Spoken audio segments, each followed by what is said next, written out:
আসসালামু আলাইকুম, সবাইকে আন্তরিক অভিনন্দন ও শুভেচ্ছা। আজকে আমরা দেখব মাইক্রোসফট অফিসের হোম বাটনে যে কাজ আছে সম্পূর্ণ প্রসেসিং।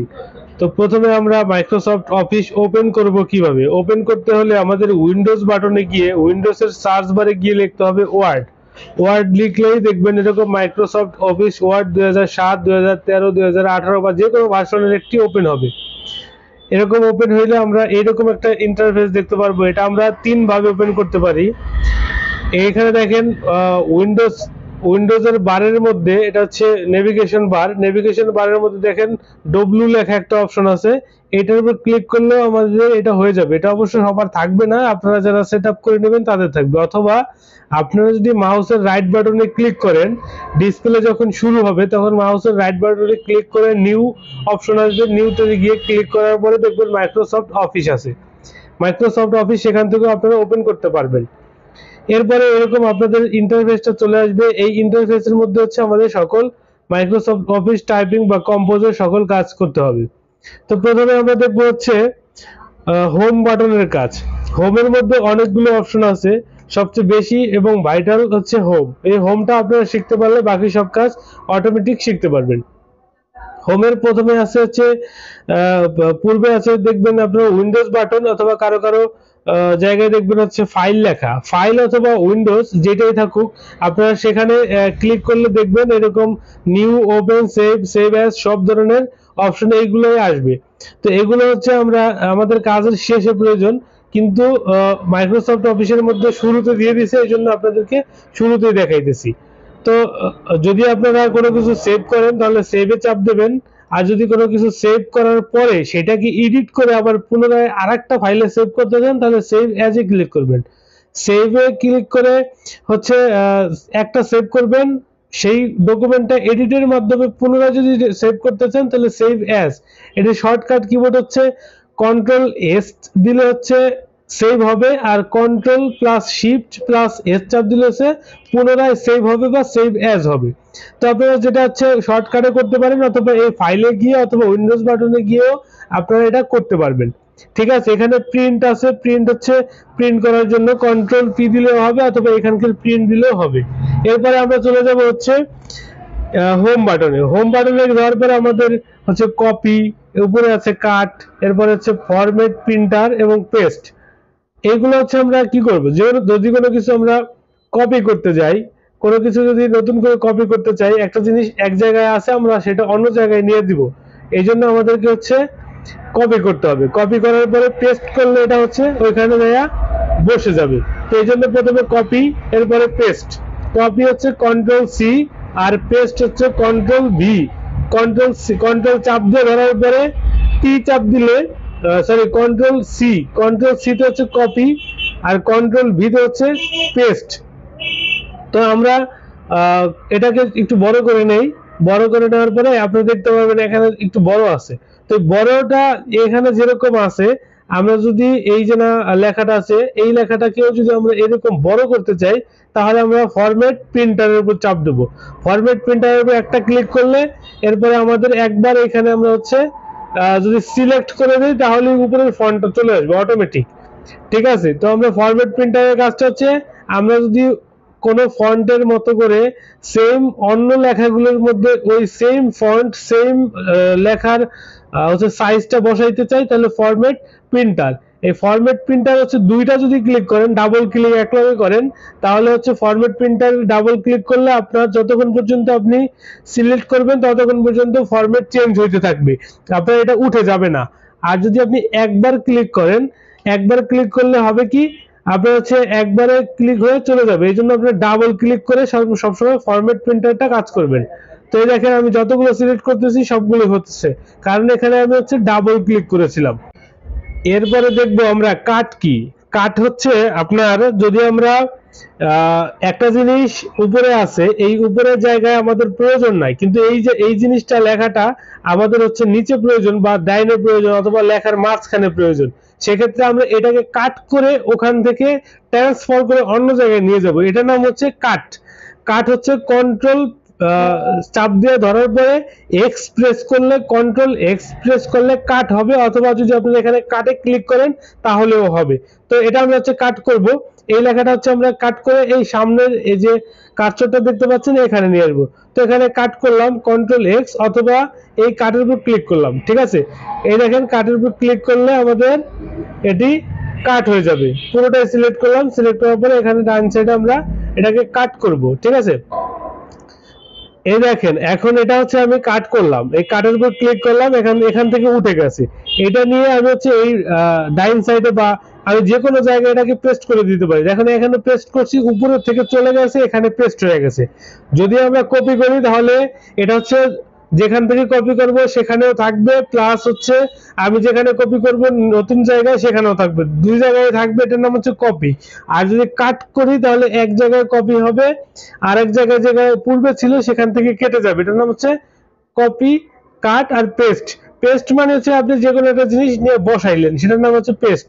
তো এরপরে হচ্ছে আমরা দেখব, এরপরে ক্লিপবোর্ডে যে কাজ আছে, ক্লিপবোর্ডের কাজটা দেখব। ক্লিপবোর্ড হচ্ছে আপনি 10টা জিনিস যদি কপি করেন একটার পর একটা, ওইটা হচ্ছে ক্লিপবোর্ডের এই পপ আপ বাটনটা ওপেন করে রাখলে আপনি যতগুলো কপি করবেন সবগুলো এখানে সিরিয়াল অনুযায়ী থেকে যাবে। তো যদি ক্লিপবোর্ডটা ওপেন করা থাকে সেক্ষেত্রে আমাদের জন্য সুবিধা যে একটা জিনিস আমরা কপি করলাম, একটু পরে এই জিনিসটা আবার প্রয়োজন হবে, সেক্ষেত্রে আমরা ক্লিপবোর্ডটা ওপেন করে রাখবো। দেখতে পাচ্ছেন আমি যে 3টা জিনিস কপি করলাম, এই 3টা জিনিসই কিন্তু এখানে থেকে গেছে। এখন যদি আমি এখান থেকে আবারও কপি করি তাহলে এখানে আবারও থাকবে। তো এখন আমার যে লেখাটা দরকার সেই লেখাটা হচ্ছে আমরা এখানে কপি করতেছি। দেখেন আমার এখান থেকে ক্লিপবোর্ডটা ওপেন করার পরে এই অপশনটা চলে আসছে। তো আমরা 10টা জিনিস অপশন যদি আমরা কপি করি সেক্ষেত্রে আমাদের এই ক্লিপবোর্ডের কাজটা অবশ্যই দরকার হবে। এরপরে সিরিয়াল অনুযায়ী আমরা দেখব হচ্ছে লেখার ফন্ট। আমরা কিন্তু এইখানে যে হোমের মধ্যে কাজ আছে সিরিয়াল অনুযায়ী সবগুলো সামনের দিকে আগাইতেছি। তো আপনারা মনোযোগ দিলে কিন্তু আপনাদের বেশি সময় লাগবে না, একটা ভিডিও লাগলে দুইবার দেখবেন। তো সাধারণত এই যে অ্যারো বাটনটা দেখতে পাচ্ছেন, এই অ্যারোর উপর ক্লিক করলে আমাদের লেখার যে ডিজাইন বা ফন্ট এটা আসবে। সাধারণত আমরা ইংরেজি লেখার জন্য টাইমস নিউ রোমান এটা সিলেক্ট করি, আর বাংলার জন্য সুতুনি এমজি। এই দেখেন সুতুনি এমজি যদি সিলেক্ট করি আমরা তাহলে আমাদের বাংলা লেখা আসবে। তো বাংলা লেখার জন্য সুতুনি এমজি সিলেক্ট করে আমরা সবসময় বিজয় কিবোর্ড দ্বারা লেখার চেষ্টা করি, কারণ সারা বাংলাদেশেই বিজয় কিবোর্ডের প্রচলনটা সবচেয়ে বেশি। তো আমরা এখানে যাই থাকুক, আমাদের ফন্ট যাই থাকুক, আমরা ইংরেজি লেখার জন্য টাইমস নিউ রোমান এটা সিলেক্ট করব। যদি খুঁজে না পাই সেক্ষেত্রে টি লিখলেই প্রথমে চলে আসবে। এরপরে আমাদের চলে আসতে হচ্ছে লেখার সাইজ। আমরা কিভাবে লেখাগুলোকে বড় করব ছোট করব তার জন্য আমাদের চলে যাইতে হবে এই ফন্টের সামনে যে দেখতে পাচ্ছেন, আমরা যে লেখাকে একটু বড় ছোট করব সেটাকে আগে সিলেক্ট করতে হবে। সিলেক্ট করার পর এই যে দেখেন 14 লেখা, এখানে 6 7 5 8 10 যে কোনো সংখ্যা থাকতে পারে। তো আপনারা যদি এটা বাড়াইতে চান, এভাবে বাড়াইতে চান 72 পর্যন্ত বাড়াইতে পারবেন, সেক্ষেত্রে 72 পর্যন্ত বাড়াইতে পারবেন। এই বাড়ানোর পরে আপনার যদি আরো বড় মনে হয়, বড় দরকার হয়, সেক্ষেত্রে আপনারা এটাকে কাটবেন, কেটে এখানে লিখবেন 100, তারপরে এন্টার চাপ দিলে এইখানে 100 ফন্ট চলে আসবে। যদি কমাইতে চান সেক্ষেত্রে আপনারা কমাই লিখলেও হবে। তবে এক এক করে যদি বাড়াইতে চান সেক্ষেত্রে আপনাদেরকে কন্ট্রোল প্লাস সেকেন্ড ব্র্যাকেটের যে রাইট সাইড আছে, সেকেন্ড ব্র্যাকেটের ডাইন সাইড, ডাইন পাশ, এটাকে আপনারা যতবার চাপবেন এক করে বাড়বে। এই দেখতে পাচ্ছেন সব এক করে বাড়তেছে। আবার সেকেন্ড ব্র্যাকেট লেফট সাইড দিলে এক করে কমতেছে। ঠিক আছে, আপনারা যদি এর চেয়ে বেশি বড় করতে চান বা ছোট করতে চান তাহলে আপনারা এই অপশনগুলো সিলেক্ট করবেন। Control plus second bracket left side right side, right side দিলে বড় হবে আর লেফট সাইড দিলে কি হবে, ছোট হবে। ঠিক আছে, তো আপনারা যত ইচ্ছা বড় ছোট করতে পারবেন এখান থেকে, অথবা আপনারা এখানে সিলেক্ট করে এভাবেও এই অপশনগুলোর মধ্যেও করতে পারেন। এরপরে হচ্ছে আমাদের এই লেখাগুলো হচ্ছে মোটা করতে হবে, ইটালিক করতে হবে, মানে বাঁকা করতে হবে বা আন্ডারলাইন দিতে হবে। সেক্ষেত্রে আমরা করব কি, লেখাটাকে সিলেক্ট করে বি তে চাপ দেব। এই দেখেন আমাদের মাউস কার্সরের দেখবেন বি এর উপর ক্লিক করে কিন্তু মোটা হয়ে যাবে, আবার বি এর উপর ক্লিক করলে কিন্তু মোটা চলে যাবে, আগের মতো চলে আসবে। এটার কিবোর্ড শর্টকাট হচ্ছে control B. Control B press করলে এইটা হয়ে যাবে। ঠিক আছে, এরপরে আমরা হচ্ছে এটাকে যদি আমরা একটু বাঁকা করতে চাই, ইংরেজির ক্ষেত্রে একটু বেশি পসিবল, এটা বাঁকা করতে গেলে আমাদের আই এর উপর ক্লিক করলে এটা হচ্ছে একটু বাঁকা হয়ে যাবে, ঠিক আছে। এটা কন্ট্রোল আই যদি প্রেস করেন, কন্ট্রোল আই প্রেস করলেও এটা বাঁকা হয়ে যাবে। তো এখানে হচ্ছে যদি আমরা একটা আন্ডারলাইন দিতে চাই, দেখা গেছে এই লেখাটা আছে, এটা নিচে একটা আমাদের আন্ডারলাইন বা দাগ দরকার, তো এটা যদি দিতে চাই তাহলে আমাদের হচ্ছে এই যে আই এর পাশে যে চিহ্নটা আছে, বাটনটা আছে ইউ, এই ইউ এর উপরে যদি আমরা ক্লিক করি তাহলে এটা হচ্ছে আন্ডারলাইন হবে, নিচে একটা দাগ হবে। তো এই আন্ডারলাইনটা যদি আমাদের একটা আন্ডারলাইন দিলাম, তো এখন দেখা গেছে কোনো কোনো সময় কাজের ক্ষেত্রে আমাদের আন্ডারলাইন দুইটা দেওয়া লাগে, বা ডিজাইনের ক্ষেত্রে, মডেলের ক্ষেত্রে বা স্টাইলের ক্ষেত্রে আমাদের দুইটা আন্ডারলাইন দেওয়া দরকার। তখন হচ্ছে আমরা এই যে ইউ এর পাশে যে অ্যারো চিহ্নটা আছে এটার উপর ক্লিক করব। ক্লিক করলে পরে আমাদের অপশনগুলো চলে আসবে। এখানে দেখেন দুইটা দাগ, তিনটা দাগ, লম্বা দাগ, খাড়া দাগ, ডট ডট লাইন, এগুলো যে কোনো একটা আমরা যেটা সিলেক্ট করব আমাদের লেখার নিচে যে যতটুকু সিলেক্ট করেছিলাম তার নিচে সেম দাগ চলে আসবে। তো এটা হচ্ছে মোটামুটি এই কাজটা, ঠিক আছে। এখন দেখেন আমাদের এই যে এবিসি এর মাঝখানে একটা দাগ আছে, এটা হচ্ছে এই যে এরকম যদি দাগ নিতে চান তাহলে আপনি এটাকে সিলেক্ট করে এই এবিসি দাগের উপর ক্লিক করলে মাঝখানে একটা দাগ চলে আসবে, একটা মানে কেটে দেওয়ার মতো। যদি কোনো কিছু কেটে দেয় তাহলে সেক্ষেত্রে এরকম হবে। আর যদি আমরা এক্স নিচে 2 আর এক্স এর উপরে 2, এটা আমরা কিভাবে কাজ করব?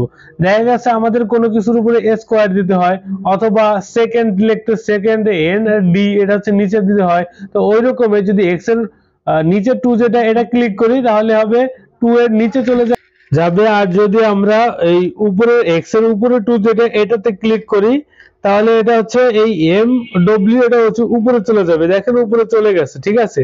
তো এটা হচ্ছে মোটামুটি, এটা আমাদের বেশি একটা কাজে লাগে না, যদি গণিতের কাজ করি বা তখন আমাদের এইগুলো কাজে লাগে। এরপরে আমরা দেখবো হচ্ছে আমাদের এই লেখাগুলোর ফন্ট কিভাবে হচ্ছে সেন্টেন্সের মতো করে করব, বা সবগুলো অক্ষর ছোট হাতের বড় হাতের, বা প্রথম অক্ষর বড় হাতের প্রথম অক্ষর ছোট হাতের, এগুলো করার জন্য হচ্ছে দেখেন আপার কেস দিলে সব লেখাগুলো হচ্ছে বড় হাতের হয়ে যাবে, লোয়ার কেস দিলে হচ্ছে সব লেখাগুলো ছোট হাতের হয়ে যাবে।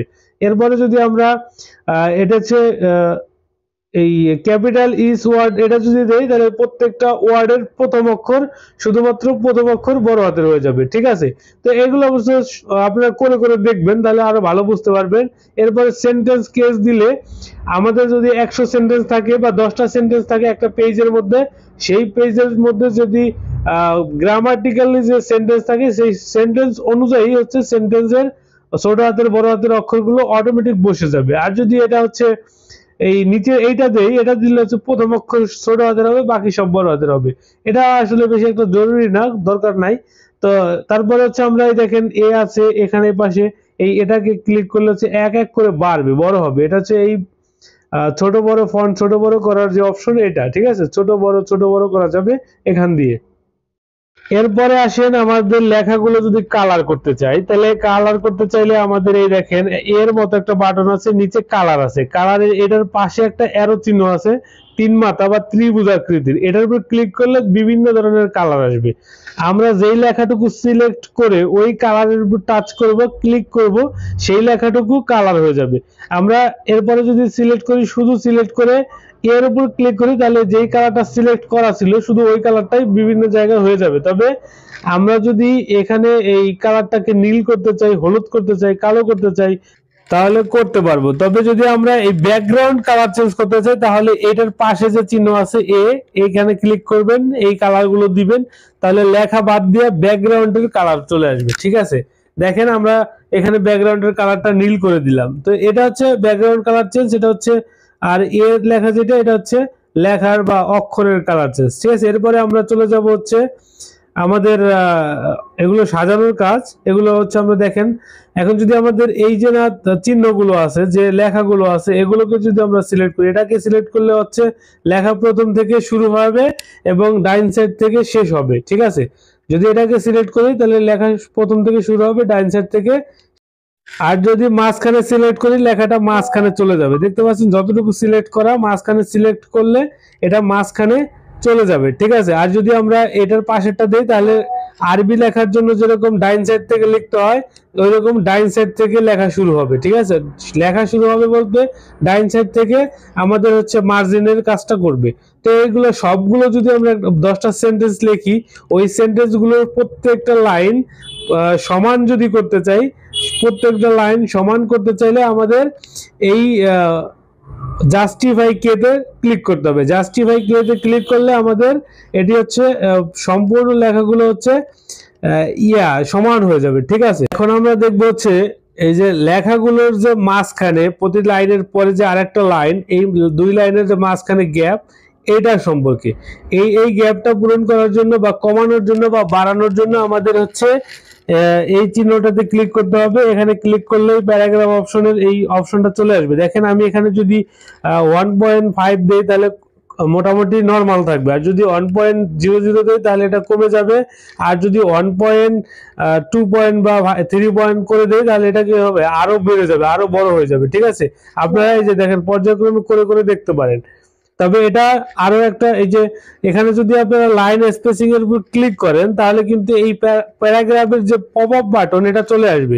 এখানে আমাদের মোটামুটি কাজ কম, তবে আফটার যেটা আছে স্পেসিং এর আন্ডারে বিফোরে 00 থাকে, আফটারের যে কাজ আছে এখানে সাধারণত 8 বা 10 থাকে। আমরা হচ্ছে এখানে সর্বনিম্ন 0 করতে পারি, মোটামুটি 1-2 করলেও চলে।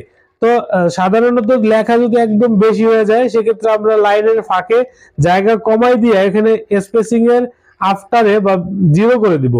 তো 0 করে দিলে এটা হচ্ছে আমাদের চলে আসবে।